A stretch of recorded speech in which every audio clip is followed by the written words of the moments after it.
Medina நகரத்தில் வந்த பொழுது முதல் விஷயத்தை அல்லாஹ்வுடைய தூதர் ஸல்லல்லாஹு அலைஹி வஸல்லம் என்ன செய்தார்கள்? முதல் கட்டளை, முதல் அமல் என்ன? அல்லாஹ்வுடைய தூதர் பள்ளிவாசல் கட்டினார்கள். மஸ்ஜிதுல் குபா.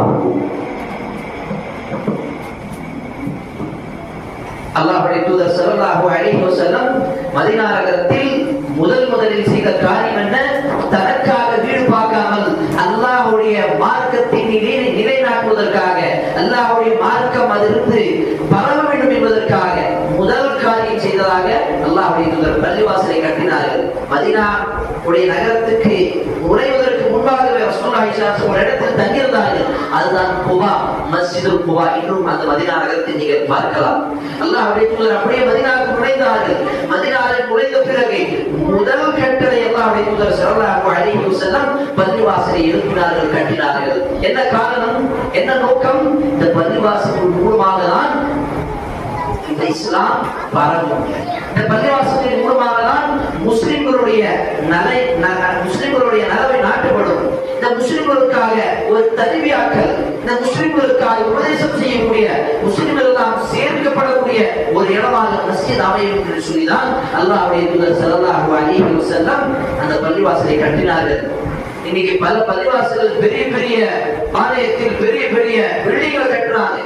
அதெல்லாம் பெரிய விஷயம் அல்ல. பள்ளிவாசல் இப்போது இருக்கக்கூடிய இந்த நிலைமையும் பாருங்கள். அல்லாஹ்வுடைய அருளினால், அல்லாஹ்வுடைய ரஹ்மத்தின் காரணமாக நமக்கு துருவையை தொழக்கூடிய ஒரு இடம் கிடைத்திருக்கிறது. இதுதான் மிகப்பெரிய விஷயம். அல்லாஹ்வுடைய தூதர் ஸல்லல்லாஹு அலைஹி வஸல்லம் சொன்னார்கள், இந்த பூமியில் அல்லாஹ்வுக்கு பிடித்தமான ஒரு இடம் என்று சொன்னால் மஸாஜிதுஹா அஹப்ப இலல்லாஹி மஸாஜிதுஹா. இந்த உலகத்தில் இந்த பூமியில் பிடித்த ஒரு இடம் மஸ்ஜித், அல்லாஹ்வுடைய பள்ளிவாசல்கள். அல்லாஹ்வுக்கு பிடிக்காத இடம் என்ன?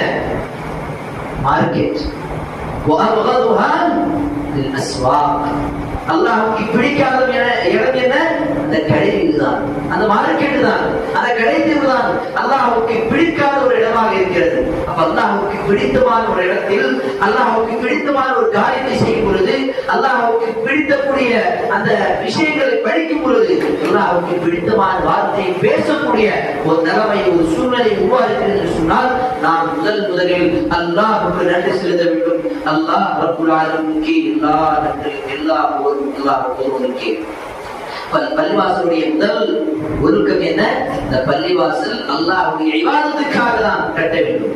அல்லாஹ்வுடைய இந்த பள்ளிவாசல் தொழுவதற்காக மட்டுமல்ல, தொழுவது மட்டுமே இபாதத் அல்ல, பல விஷயங்கள் இந்த இபாதத்தில் நடைபெறும். அல்லாஹ்வுடைய தூதர்